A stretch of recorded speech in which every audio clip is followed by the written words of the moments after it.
제가 오늘의 말씀을 준비하면서 제가 어릴 때 다녔던 교회의 모습이 생각이 났습니다.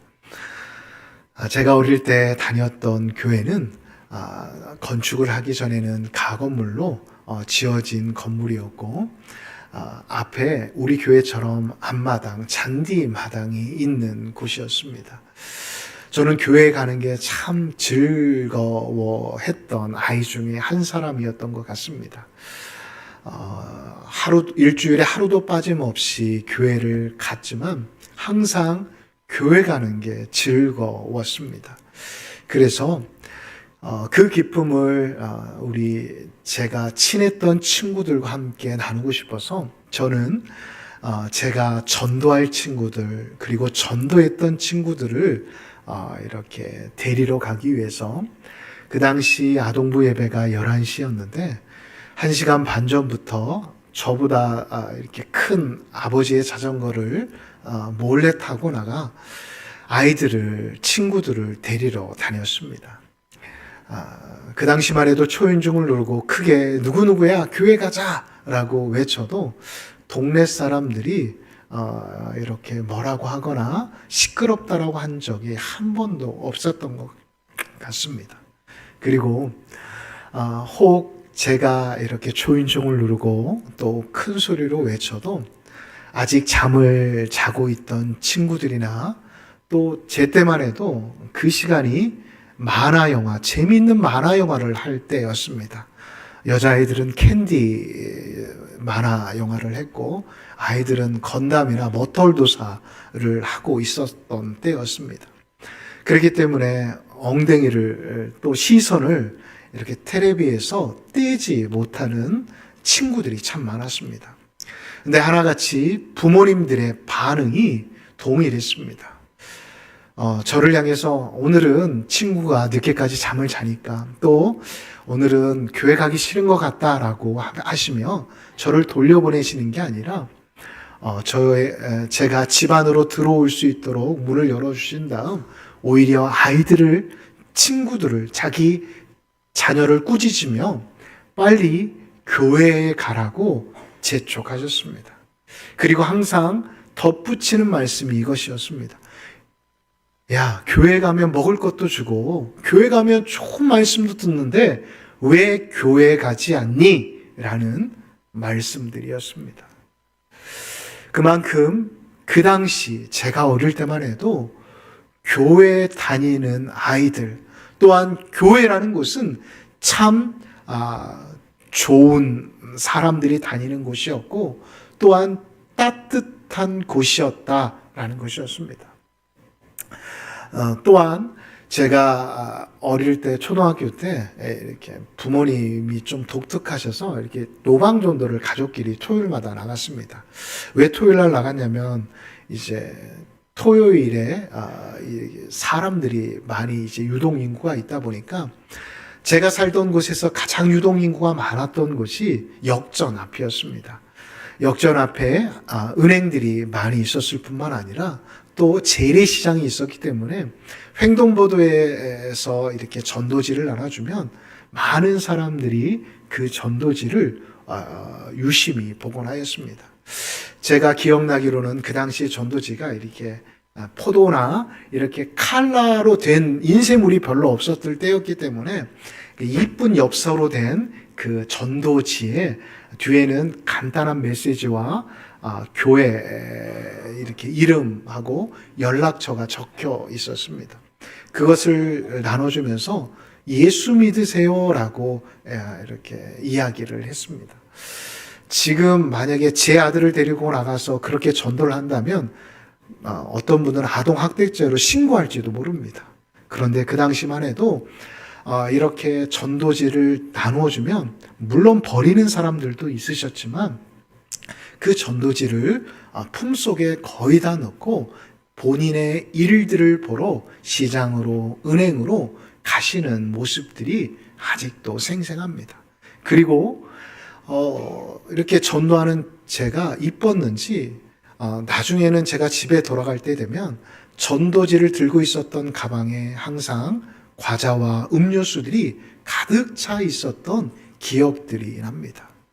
제가 왜 이 말씀을 드리냐 하면 그 당시 교회 하면 사람들이 부정적인 이미지를 가지지 않았습니다.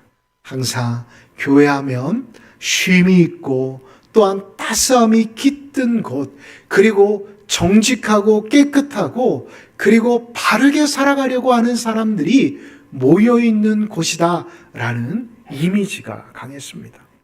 그리고 그 당시만 해도 아이들이 놀 게 없었어요.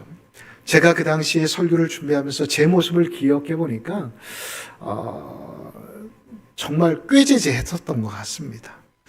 왜냐하면 지금이야 아이들이 게임기 가지고 놀고 또 운동장에 가더라도 요즘 인조잔디가 다 깔려 있지만 제 때만 해도 진짜 흙밭이었습니다. 그것도 제대로 이렇게 고르지 않은 운동장에서 하는 게 구슬치기 아니면 땅 따먹기였습니다. 그러다가 또 마음에 안 맞으면 뒹굴고 싸웠던 게 제 어릴 때의 추억이었습니다. 그러니까 항상 토요일 날이 되면 이제 친구들하고 낮에 실컷 놀다가 배에서 이제 신호가 오면 그때 친구들을 모아가지고 교회에 뛰어가곤 했습니다. 왜요? 교회 가면 라면을 끓여주거든요. 교회 가면 사택에 살고 계시던 전도사님의 사모님이나 교회에서 청소를 하고 계시던 권사님들이 아이들이 오면 그 더러운 코들이 많이 흘리잖아요. 어릴 때만 해도. 그 코와 얼굴들을 깨끗하게 씻겨주신 다음에 그 당시만 해도 라면이 뭐 지금처럼 뭐 농심이며 뭐 팔도 그런 게 없이 삼양라면 하나 있었거든요. 그 삼양라면 하나 끓여주면 그렇게 맛있을 수가 없었어요. 그렇게 먹고 나면 오후 한 2시나 4시가 되면 고등학교 2학년 이제 형 누나들이 이제 주일 연습, 찬양 연습을 한다고 교회에 와 있습니다. 그러면 이제 친구들과 함께 그 모습을 봅니다. 얼마나 멋있는지 모릅니다. 지금은 뭐 고등학교 2학년이 되어도 이렇게 찬양팀을 스스로 구성하고 연습하는 모습들을 보기가 각 교회마다 쉽지 않지만 제가 어릴 때만 해도 고등학교 2학년만 되면 정말 큰 어른처럼 보였던 것 같습니다. 그 누나 또 형들이 1시간, 2시간 찬양 연습을 하는 모습을 보면서 서로 친구들끼리 야, 너는 베이스 해. 너는 통기타 해. 너는 싱어하면 좋겠어. 라고 이야기하면서 서로 쑥닥쑥닥거리며 재미난 시간들을 보냈던 기억들이 이 설교를 준비하면서 떠올랐습니다. 왜요? 여러분 요즘 교회들의 모습들을 한번 보시기 바랍니다. 교회를 향해 세상의 미디어뿐만 아니라 세상 사람들이 바라보는 시선들이 그리 좋지 않음을 보게 되어집니다. 하나같이 교회하면 비판의 대상이고 손가락질하는 대상들입니다. 저 역시도 인터넷 댓글들을 보기가 참 두렵고 떨릴 정도입니다. 왜 교회가 이렇게 되었을까요? 왜 교회가 이렇게 세상으로부터 칭찬받지 못하고 또한 인정받지 못하고 교회가 비판과 손가락질의 대상이 되었을까요? 그것은 바로 교회에 대한 바른 정의들이 우리 안에, 우리 믿는 사람들 안에 있지 못함이 아닐까 생각해 보았습니다. 사랑하는 성도 여러분, 여러분들이 생각하시는 교회의 모습은 무엇입니까? 도대체 교회란 어떠한 곳이기에 우리가 성도라 이름을 부르고 불리우며 또한 이 공동체 안에 모여 있게 되어 있는 것일까요? 저 역시도 부교육자 생활을 하면서 성도들에게 교회에 대한 질문들을 하곤 합니다. 근데 하나같이 뭐 교회는 이러이러한 것입니다 라고 이야기는 하는데 정말 교회에 대한 바른 정의에 대해 알고 계시는 분들, 이해하시는 분들을 발견하기가 쉽지 않았습니다. 자, 그렇다면 이 성경에서 말하고 있는 교회란 어떠한 곳일까요? 구약과 신약을 살펴보면 구약에서는 카할이라고 말씀하고 있습니다. 이 칼이라는 단어의 의미는 불러 모으다라는 의미를 가지고 있습니다. 신학적인 의미를 가미해서 풀어보면 하나님께서 세상 가운데 자기의 백성, 구약에서는 이스라엘 백성들을 불러 모으셨다라는 의미를 가지고 있습니다. 자, 그렇다면 신약에서는 어떻게 말씀하고 있을까요? 에클레시아, 에클레시아라고 이야기합니다. 이 의미는 밖에서 불러내다라는 의미를 가지고 있습니다. 이것도 신학적인 의미를 좀 첨부해서 말씀을 드리면, 우리가 죄 가운데 있었던 자들을 하나님께서 하나하나 불러내셔서 세우신 공동체가 교회다라는 의미를 가지고 있습니다. 자, 구약과 신약의 이 내용들을 우리가 규합해 보면 어떠한 의미를 발견할 수 있을까요? 여러분, 교회라는 것은 바로 누가 시작하신 공동체인가를 알 수가 있습니다. 자, 여러분, 교회란 사람이 시작한 공동체일까요?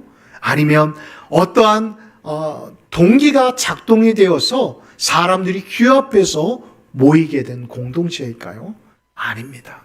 이 교회라는 것은 하나님이 시작하신, 하나님이 계획하신 공동체임을 우리는 성경을 통해 살펴볼 수가 있습니다. 다시 말해, 하나님이 시작하셨고 하나님이 부르신 사람들이 모여 이루게 되어진 공동체라는 것입니다. 예수님께서는 베드로에게 내가 이 반석 위에 교회를 세우시겠다라고 말씀하고 계십니다. 베드로가 어떠한 특별한 사람이라서 말씀하신 게 아니라, 베드로, 다시 말해 베드로와 같은 우리 한 사람 한 사람이 모이게 되어지면 교회가 세워지겠다, 교회가 되어진다라고 말씀해 주신 것입니다. 그런데 여러분, 이러한 모임, 이러한 공동체에 하나님께서는 놀라운 은혜를 허락하여 주셨는데 어떠한 은혜인지 아십니까? 그 뒤에 교회를 세우겠다라고 하신 그 말씀 뒤에 덧붙여진 말씀입니다. 음부의 권세가 너를 이기지 못하겠다라고 약속해 주셨습니다. 여러분, 우리는 사단, 귀신, 또한 어두운 영이 우리를 이기지 못하는 특별한 사람들이라는 것을 잊지 마시기 바랍니다. 하나님께서 우리 한 사람 한 사람을 그렇게 특별하게 부르셨습니다. 그런데 왜 우리가 교회답지 못한 모습을 함으로 인해 세상으로부터, 또한 우리 주변으로부터 손가락질을 당하고 또한 욕을 먹어야겠습니까? 기억하십시오. 베드로만 하나님께서 반석으로 세우신 게 아니라 저와 우리 이 자리에 계신 성도님들 한 분 한 분을 교회로, 반석으로 세우셨음을 잊지 않는 복된 이 시간이 되어지시기를 예수님의 이름으로 축복합니다. 그렇습니다. 교회는 잘 아시겠지만 이 보이는 건물과 장소가 아닙니다. 이것은 교회를 세우기 위해 필요한 도구일 뿐입니다. 무엇이라고요? 도구입니다. 결국 하나님이 시작하신, 또한 하나님이 부르신 사람들, 그것이 바로 교회이다 라는 이 전제 아래 세 가지를 살펴보고자 합니다. 첫 번째로는 교회의 주인은 누구이신가라는 것입니다. 두 번째로는 우리는 교회 안에서 어떠한 존재인가라는 것입니다. 세 번째로 우리는 서로에 대해 어떻게 대해야 하며 어떻게 살아가야 하는지에 대해 살펴보겠습니다. 자, 첫 번째로 여러분, 교회의 주인은 누구이실까요? 네? 웅얼웅얼거리시고 잘 대답을 못 하시는 것 같습니다. 자, 우리가 성경에서 찾아보도록 하겠습니다. 시편 50편 12절의 말씀을 다 같이 한번 읽어보겠습니다. 내가 가령 주려도 내게 이르지 아니할 것은 세계와 거기에 충만한 것이. 자, 누구의 것이라고요? 내 것, 바로 하나님의 것임을 하나님이 선포하고 계십니다. 그러므로 교회 역시도 누구의 것일까요? 하나님의 것이라는 것입니다. 이 교회는 이 앞에 서 있는 제 것이 아닙니다. 그리고 우리 교회 장로님 것도 아닙니다.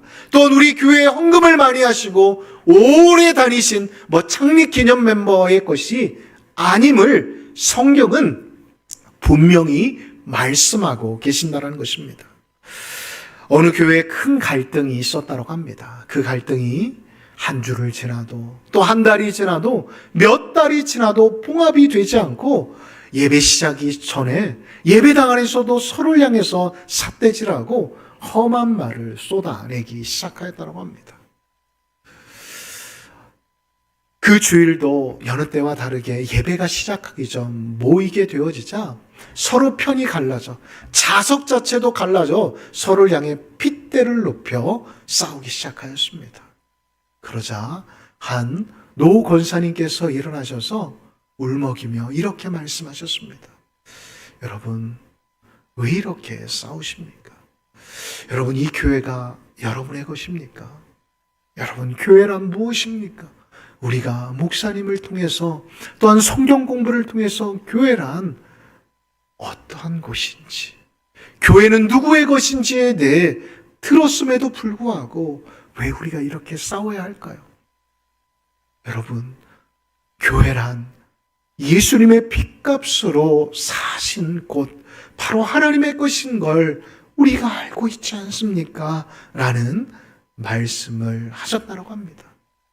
그 순간 그렇게 서로를 핏대를 높여가며 서로를 향해 손가락질하던 이들의 목소리와 또한 그 몸짓들이 멈추게 되었다고 합니다.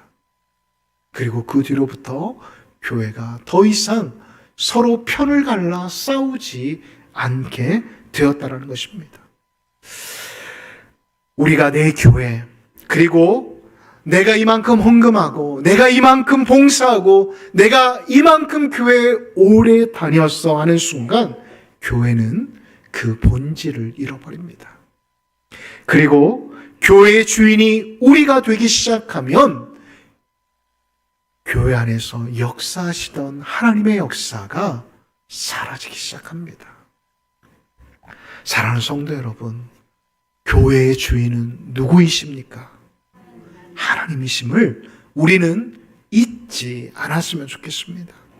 그리고 두 번째로 교회에서 우리는 어떠한 존재들일까요?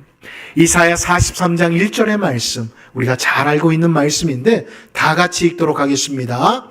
이스라엘아, 너를 지으신 이가 말씀하시느니라. 너는 두려워하지 말라. 내가 너를 구속하였고 내가 너를 지명하여 불렀나니 너는 누구의 것이라고요? 내 것이다 라고 말씀하고 계십니다. 여러분, 하나님께서는 우리 한 사람 한 사람을 광남교회로 내 것이기에, 하나님의 것이기에 부르셨음을 믿으시기 바랍니다. 그리고 성도님들을 향해 다시 한번 부족한 저를 통해 이렇게 선언하십니다. 너는 세상의 것도 아니고 또한 누구의 자녀의 것, 누구의 부모의 것도 아니고 너는 내 것이다 라고 말씀하고 계신다는 것입니다. 그래서 하나님께서는 택하신 사람들, 그 택하신 사람들이 모인 이곳을 교회라 명하셨던 것입니다. 신학적으로 말하면 이 교회라는 것은 하나님의 그 부르심을 입은 사람들이 모인 곳, 다시 말해 하나님의 선택과 예수 그리스도의 핏값으로 세워진 곳이 교회다라고 말할 수 있는 것입니다. 그러하기에 우리는 잊지 말아야 합니다. 우리가 교회를 선택한 것 같지만 실상 하나님의 계획 안에 우리가 교회에 나오게 되었다는 것을 말입니다. 제가 우리 교회가 창립되어지고 여러 교회의 옛날 이야기들을 우리 성도님들을 통해 많이 듣게 되었는데, 그 중에서 이 설교를 준비하면서 떠오른 이렇게 이야기가 있었습니다. 어느 한 권사님이 이제 이 장절리로 이사를 와서 더운 여름날 이제 교회는 가야겠고 교회는 이제 찾아야 있어서 어느 교회를 가야 할까 수소문을 해보니까 이 사들마을에 광남교회라는 교회가 세워졌다라는 소식을 듣게 되었다고 합니다. 그래서 이제 이 지역의 지리도 잘 모르셨지만 그래도 어떻게 알게 되셔서 그때 아이가 둘이 있었는데 한 아이는 들쳐업고 한 아이는 손에 쥐고 한 손에는 수박을 들고 그 더운 여름 그 당시에는 지금도 버스가 없지만 그 당시에는 더 버스가 없었다고 합니다. 그 비포장길을 걸어가지고 어찌어찌 이 사들마을에 오셨다라는 이야기가 떠오르게 되었습니다. 여러분, 그 권사님이 이 지역에 이 교회만 있어서 이 교회를 찾게 되신 것일까요? 물론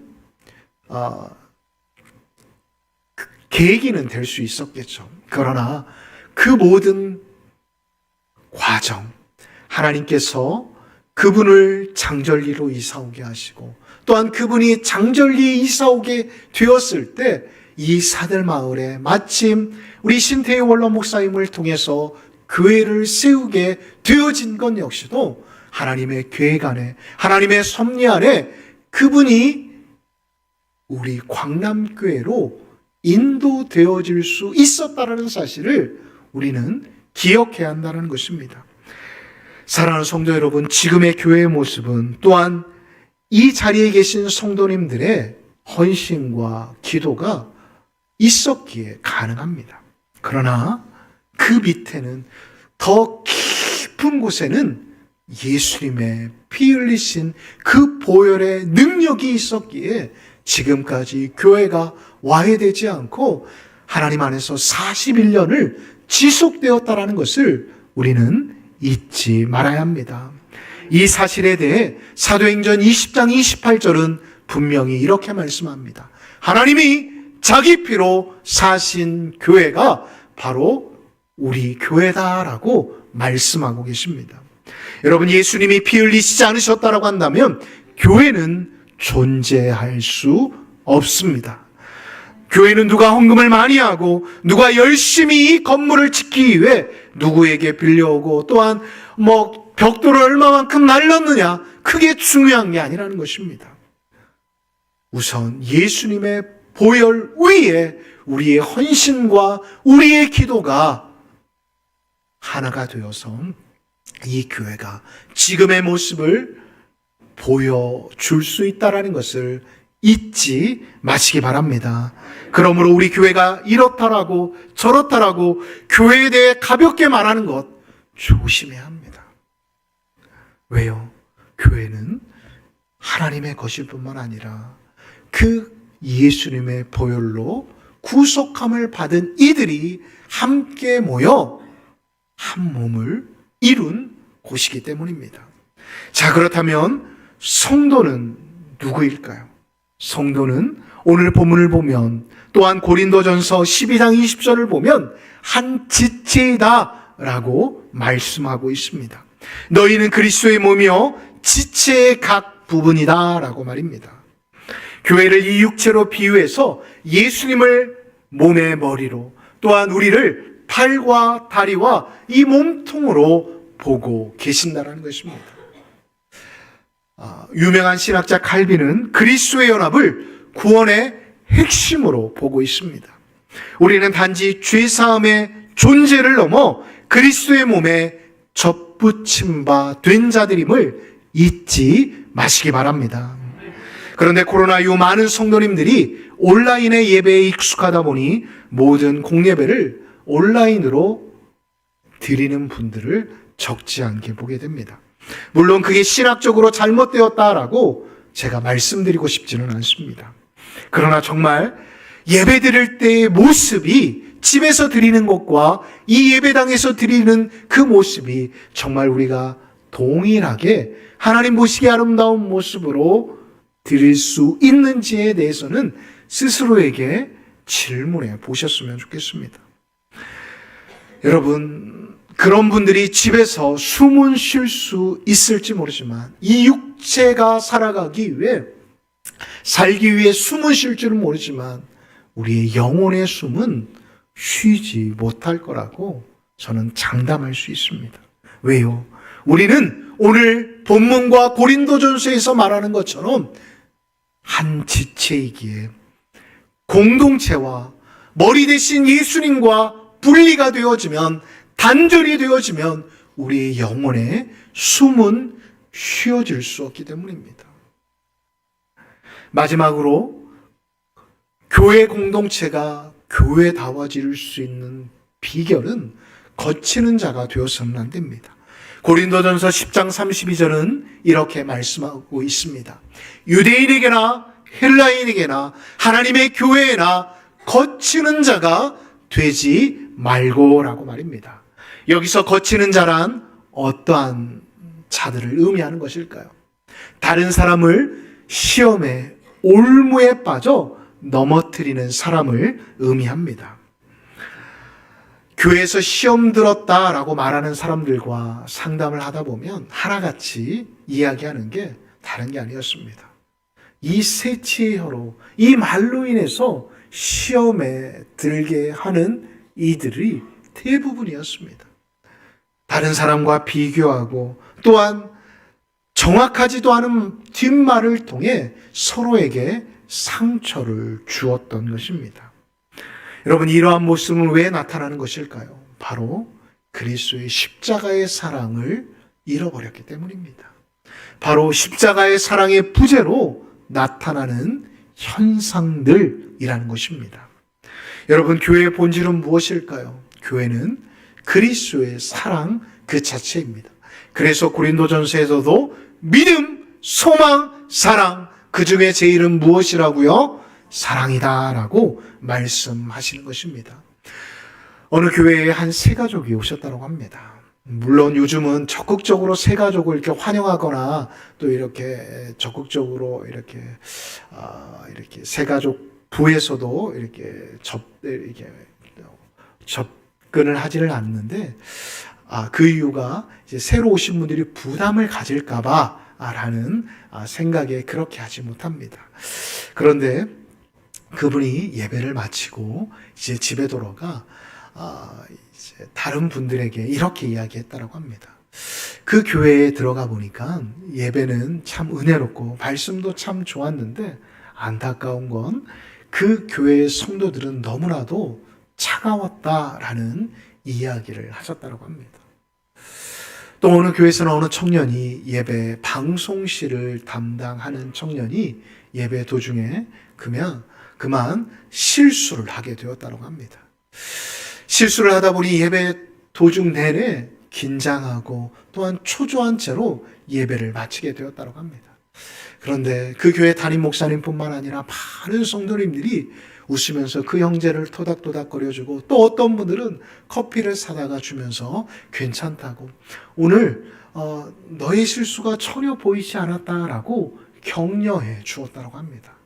후에 그 청년은 그 교회에서 간증하는 시간이 있어서 이야기하는데 그때를 회고하며 이렇게 이야기했다고 합니다. 저는 그때 예배 중에 너무나도 큰 실수를 해서 성도님들이 예배에 집중하는데 방해가 되었지만, 저는 그때 그 시간 이후에 예수님이 우리 교회에 있다는 것을 알게 되었습니다 라고 이야기하였다고 합니다. 사랑하는 성도 여러분, 많은 사람들이 교회 다니면서 무언가를 얻으려고 합니다. 그리고 교회라는 곳이 무언가를 계속 찍어내는 공장처럼 생각을 합니다. 교회를 또한 어떠한 복지관과 어떠한 무언가를 도와주는 사회복지시설로 착각을 합니다. 또한 교회란 계속 어떠한 프로그램을 만들어내는 곳이라고 이야기를 합니다. 교회는 이러이러한 프로그램들을 해야 합니다. 교회는 이렇게 되어야 전도를 할 수 있고 이래야 합니다라고 말들을 합니다. 그런데 여러분, 그 말은 다 틀렸습니다. 물론 교회가 그러한 것들을 세워가는 데 있어 도구는 될 수가 있습니다. 그러나 교회란 사랑의 체험장이라는 것을 잊지 마시기 바랍니다. 어떠한 사랑입니까? 내가 받은 예수 그리스도의 그 구속의 은혜, 날 구원하신 그 십자가의 사랑, 그 구원의 감격을 나누어 주고 베풀어 주는 것을 체험하는 공간이 바로 교회라는 것을 잊지 마시기 바랍니다. 사랑하는 성도 여러분, 그렇습니다. 예수님께서는 그 사랑을 먼저 보여주시기 위해 그 십자가 도상에서 먼저 자신의 몸을 찢으시고 자신에게 있는 모든 물과 피를 저와 성도님들을 위해 쏟아주셨다는 것을 잊지 마시기 바랍니다. 그것이 바로 우리가 교회가 세상 속에 있지만 세상과 달라야 하는 이유입니다. 바로 머리 대신 예수님, 그 예수님의 사랑이 있는 곳이기에 교회는 말로 인해 다른 사람을 거치게 하는 자들이 아니라, 다른 사람을 넘어뜨리는 자가 아니라, 또한 우리의 행동으로 인해 남이 시험에 드는 행동을 하는 게 아니라, 내가 가진 것이 많더라도, 내가 아는 것이 많더라도, 또한 내가 교회 오래 다녔더라도 남을 가르치기보다 남의 말에 먼저 경청해주고 내가 가진 것을 나누어 줄 수 있는 이들이 모여있는 곳이 바로 교회라는 것을 잊지 마시기 바랍니다. 사랑하는 광남교회 성도 여러분, 혹 교회를 평가하고 계시진 않으십니까? 혹 이 사람과 저 사람을 비교하며 판단하고 계시진 않으십니까? 혹 거치는 자가 되고 있지는 않으십니까? 우리가 이 시간, 이 사순절 기간 3.1 운동을 기억하는 것도 중요하지만 예수님을 먼저 기억했으면 좋겠습니다. 우리가 예수님을 기억하게 되어질 때, 나를 위해 그 사랑을 보여주신 예수님을 기억하게 되어질 때 우리는 더 이상 보이는 이 건물에 치중하지 않을 것입니다. 예수님은 건물과 장소를 위해 자기 스스로를 십자가에 내어 던지지 않으셨습니다. 저와 성도님을 교회로 세우시기 위해 십자가에서 자신을 던지셨다는 것을 잊지 마시기 바랍니다. 이제 41주년을 우리 교회가 맞이하게 되었습니다. 저는 우리 광남교회가 서로를 넘어뜨리는 공동체가 아니라 서로를 붙들어 세우는 공동체가 되었으면 좋겠습니다. 예수님의 몸을 아름답게 세워가는 공동체, 그 공동체가 되어짐으로 인해 하나님께서 이 광명의 남쪽에 세우신 목적과 뜻에 맞게 쓰임받는 그 일에 여러분들이 주역이 되기, 구경꾼이 아니라 동역자가 되어지시기를 예수님의 이름으로 축복합니다. 아멘. 우리가 이 시간 함께 찬양하도록 하겠습니다. 우리 다 같이 자리에 일어나셔서 함께 찬양하도록 하겠습니다.